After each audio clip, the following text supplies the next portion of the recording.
আজকের গুরুত্বপূর্ণ আঞ্চলিক সংবাদে সবাইকে জানাই স্বাগত। আজ 31 জানুয়ারি শুক্রবার। আজকের সন্ধ্যার বিশেষ বিশেষ খবর হলো, মেডিকেল কলেজের কাজকর্ম খতিয়ে দেখলেন স্বাস্থ্যমন্ত্রী অশোক সিংহল। সাহেবজাদার ফরমান উপেক্ষা, টান্টুর উরুসে আসার চিরাচরিত দৃশ্য। দিল্লিতে কেজরির হয়ে প্রচার পরম মিত্র অখিলেশের, কংগ্রেসকে এক গড়ে করে আপের পাশে ইন্ডিয়া। মৃতের সংখ্যা চাপছে যোগী সরকার, মহাকুম্ভে বিস্ফোরক অখিলেশ। 26-এর আগে কংগ্রেসকে একতার বার্তা দিগ্বিজয়ের, সমালোচকদের সঙ্গে নিন শলা ভূপেন বোরাকে। কর্মচারীদের দুইবার পারস্পরিক বদলির সুবিধা, এসওপি জারি।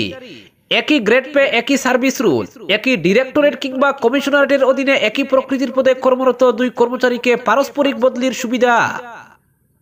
এবং সর্বশেষ খবরটি হলো, স্বজনহারাদের হাহাকারে ভারী মহাকুম্ভের বাতাস, প্রিয়জনের খুঁজে হাসপাতালের বাইরে বাড়ছে ভিড়। এবারে শুনুন বিস্তারিত খবর। বরাক সফরের দ্বিতীয় দিনে স্বাস্থ্যমন্ত্রী অশোক সিংহল শিলচর মেডিকেল কলেজ হাসপাতাল পরিদর্শন করেন। আজ সকালে মন্ত্রী অশোক সিংহল মেডিকেলে পৌঁছে কলেজের 500 শয্যা বিশিষ্ট নতুন হাসপাতালের নির্মাণ কাজ খতিয়ে দেখলেন এবং প্রসূতি বিভাগ পরিদর্শন করার পর কলেজের অধ্যক্ষ সহ বিভাগীয় আধিকারিকদের সঙ্গে নিয়ে রিভিউ মিটিং এ অংশগ্রহণ করেন। আজ স্বাস্থ্য পরিষেবা ব্যবস্থা দেখতে ওয়ার্ডে গিয়ে রোগী দেখেন। পরিদর্শনকালে মন্ত্রীর সঙ্গে উপস্থিত ছিলেন শিলচরের বিধায়ক দীপায়ন চক্রবর্তী, জেলা আয়ুক্ত মৃদুল যাদব সহ বিভাগীয় আধিকারিকরা। অপরদিকে মৃতের সংখ্যা চাপছে যোগী সরকার, মহাকুম্ভে বিস্ফোরক অখিলেশ। মহাকুম্ভে অমৃত স্নানে গিয়ে পদলিত হয়েছেন বহু পুণ্যার্থী। সরকারি রিপোর্ট বলছে মৃতের সংখ্যা 30, আহত অনেকে। বর্তমানে গুরুতর অবস্থায় জখমরা ভর্তি স্থানীয় হাসপাতালে। যদিও বিরোধী রাজনৈতিক দলের অভিযোগ, খাতায় কলমে মৃতের সংখ্যা 30 হলেও বাস্তবের সংখ্যা শতাধিক। এ নিয়ে যোগীকে কটাক্ষ করলেন সমাজবাদী পার্টির সাংসদ অখিলেশ যাদব। অখিলেশ যাদব সাম্প্রতিক এক সাক্ষাৎকারে বলেছেন, বাজেট নিয়ে পরে আলোচনা করা হবে।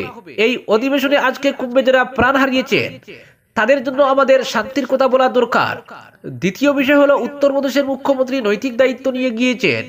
এখন প্রশ্ন হলো, তিনি কখন রাজনৈতিক দায়িত্ব নিয়ে যাবেন। সরকার কুম্ভে কতজন মারা গিয়েছে সেই সংখ্যা গোপন করছে, কারণ তারা ক্ষতিপূরণ দিতে চায় না। মৃতদের পরিবারকে শীঘ্রই জানাতে হবে এবং যারা প্রাণ হারিয়েছেন তাদের তালিকা প্রকাশ করতে হবে। এটা সরকারের ভুল, এখনো গোপন করছে। অপরদিকে সাহেবজাদার ফরমান উপেক্ষা, টান্টুর উরুসে আসার চিরাচরিত দৃশ্য। একাংশ উচ্ছৃঙ্খল টান্টু ভক্তদের কার্যকলাপে সামাজিক মাধ্যমে চলছে তুলপাড়। সাহেবজাদার ফরমানকে উপেক্ষা করে একাংশ টান্টু ভক্ত গাড়িতে মাইক লাগিয়ে গাড়ির উপরে উঠে গাড়ির সিঁড়িতে বাদরের মতো ঝুলে মাজার জিয়ারতের উদ্দেশ্যে টান্টুতে আগমন ঘটে। মাজার জিয়ারতকারীদেরকে উরুস কমিটির পক্ষ থেকে এমন অস্বাভাবিক আচরণ না করার প্রচার চালালেও কানে তুলেনি এসব কথা। উল্টো প্রতিবারের মতো এবারও এসব মানসিক কাণ্ডজ্ঞানহীন ভক্তদের আচরণে বিব্রত বোধ করছে মুসলিম সমাজের সচেতন মহল। যেখানে টান্টুর প্রয়াত পীর আতাউর রহমান চৌধুরীর উত্তরসূরি সাহেবজাদা আব্দুল বাসিত চৌধুরী উরুসের মতো মহান দিবসের স্বার্থ অক্ষুণ্ণ রাখতে এমন সব আচরণ না করার আহ্বান জানান। কিন্তু কে শুনে কার কথা? টান্টুর মতো পীঠস্থানে রীতিমতো উচ্ছৃঙ্খল যুবকদের কার্যকলাপ ভাবিয়ে তুলছে সচেতন মহলকে। যেসব টান্টু ভক্ত এসব কার্যকলাপের মাধ্যমে বরাক উপত্যকার পীঠস্থানকে দুর্নাম করার প্রচেষ্টা করছে, এরা আসলে কি টান্টু ভক্ত নয়, না এরা উরুসের নামে প্রমোদ ভ্রমণে বেরিয়ে মুসলিম সমাজকে কলুষিত করছে? সামাজিক মাধ্যমে এসব প্রশ্ন ঘুরপাক খাচ্ছে। উত্তর পূর্ব ভারতের আহলে সুন্নাত ওয়াল জামাতের মুখ্য উপদেষ্টা আল্লামা সারিমুল হক সহ বরাক উপত্যকার জামাতের অন্যতম পদাধিকারীরা এ ব্যাপারে কি কোনো পদক্ষেপ গ্রহণ করবেন? যেখানে সাহেবজাদা আব্দুল বাসিত চৌধুরী সামাজিক মাধ্যমে এসব কার্যকলাপ থেকে বিরত থেকে উরুসে অংশগ্রহণের আহ্বান জানিয়েছিলেন, সেখানে সাহেবজাদার আহ্বানের বিপরীত চিত্র পরিলক্ষিত হয়েছে। বৃহস্পতিবার ছিল টান্টুর বাৎসরিক উরুস মাহফিল। প্রয়াত পীর আব্দুল আজিজ চৌধুরী এবং আতাউর রহমান চৌধুরীর মৃত্যুবার্ষিকী হিসাবে প্রতি বছর টান্টুতে উরুস মাহফিল অনুষ্ঠিত হয়। বরাক উপত্যকার অন্যতম পীঠস্থান টান্টুতে প্রতি বছর একদিনের উরুস মাহফিলে প্রায় লক্ষাধিক লোকের সমাগম ঘটে। বিগত কয়েক বছর থেকে উরুসকে কেন্দ্র করে গাড়িতে মাইক লাগিয়ে ডিজের তালে উচ্চস্বরে নাতে রসুল, গজল বাজানো সহ গাড়ির উপরে উঠে পীঠস্থানের উদ্দেশ্যে আসতে দেখা গেছে অনেকাংশকে।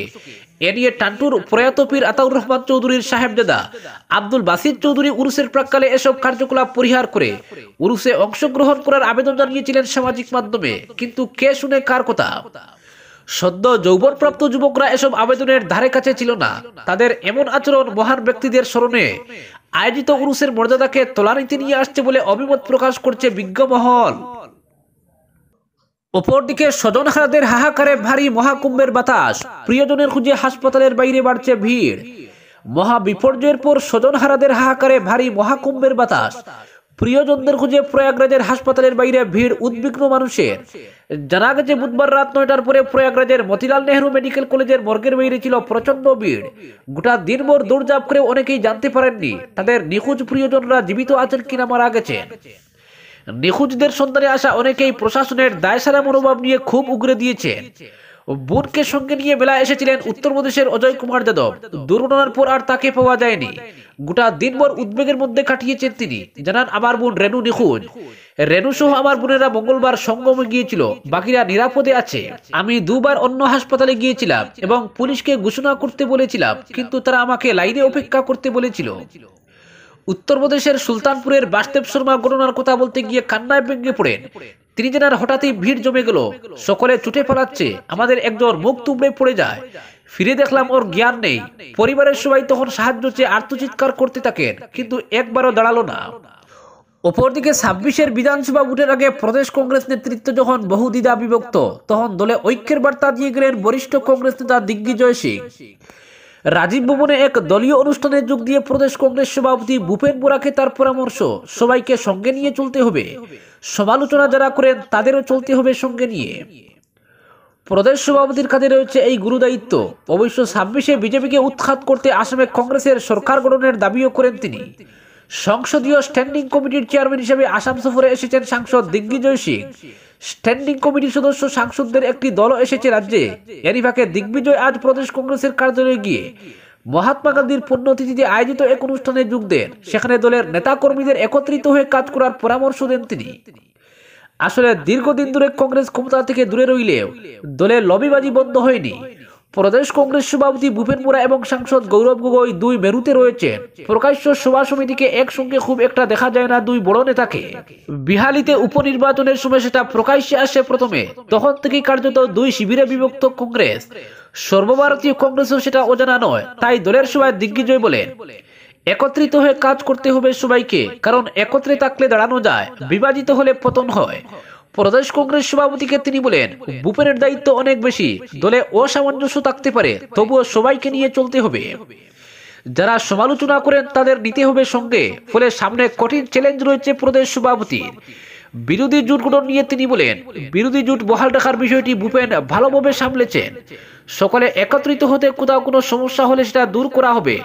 অখিল গগৈর কংগ্রেস সমালোচনা নিয়ে তিনি বলেন, আমি অখিলের প্রশংসক, কারণ তিনি লড়াকু, কিন্তু কংগ্রেস তার শত্রু নয়। শত্রু হচ্ছে বিজেপি এবং আরএসএস এর বিচারধারা। তাদের বিরুদ্ধে একত্রিতভাবে লড়তে হবে আমাদের। সবাইকে নিয়ে দলকে একত্রিত করে কাজ করার পরামর্শ মেনে নিয়েছেন প্রদেশ সভাপতি ভূপেন বোরা। দিগ্বিজয় সিংয়ের বক্তব্য নিয়ে তিনি বলেন, দলের বরিষ্ঠ নেতা হিসেবে তিনি আমাদের পরামর্শ দিয়েছেন। সভাপতির দায়িত্ব হচ্ছে সবাইকে সঙ্গে নিয়ে চলা, সমালোচনা করলেও সঙ্গে নিয়ে চলতে হবে। তিনি নীতি শিক্ষা দিয়েছেন, আমরা সেটা গ্রহণ করেছি।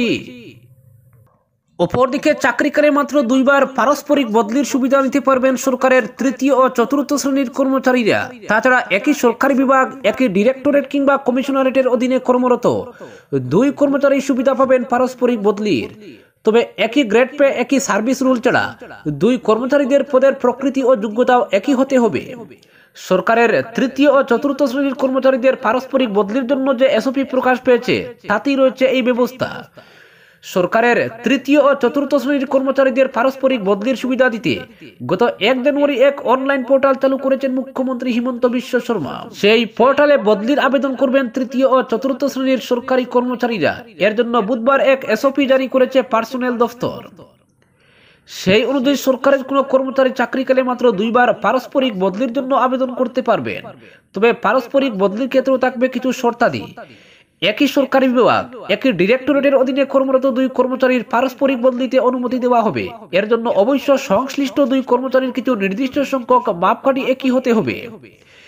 একই গ্রেড পে, একই সার্ভিস রুলের অধীনে কর্মরত 2 কর্মচারীর পদের প্রকৃতি ও যোগ্যতা এক হলেই পারস্পরিক বদলির সুবিধা নিতে পারবেন। পারস্পরিক বদলির ক্ষেত্রে সরকারি কর্মচারীদের বহু সংখ্যক নথিপত্র বদলি হওয়া, নতুন স্থানে হস্তান্তর করতে হবে। ওইসব নথি হচ্ছে সার্ভিস বুক, ব্যক্তিগত ফাইল, এসিআর, ছুটির রেকর্ড এবং প্রয়োজনীয় অন্যান্য নথি। তবে পারস্পরিক বদলির সুবিধা নেওয়া সরকারি কর্মচারীরা নতুন কার্যালয়ে সিনিয়রিটি বা তাৎক্ষণিক পদোন্নতির জন্য দাবি জানাতে পারবেন না। যদি একটি ক্যাডারের রাজ্য পর্যায়ে সিনিয়রিটি বিবেচনা করা হয়, তাহলে পরবর্তীকে নিয়োগের বছরের ভিত্তিতে একই ক্যাডারের সাপেক্ষে নতুন কার্যালয়ে সিনিয়রিটি নির্ধারণ করা হবে।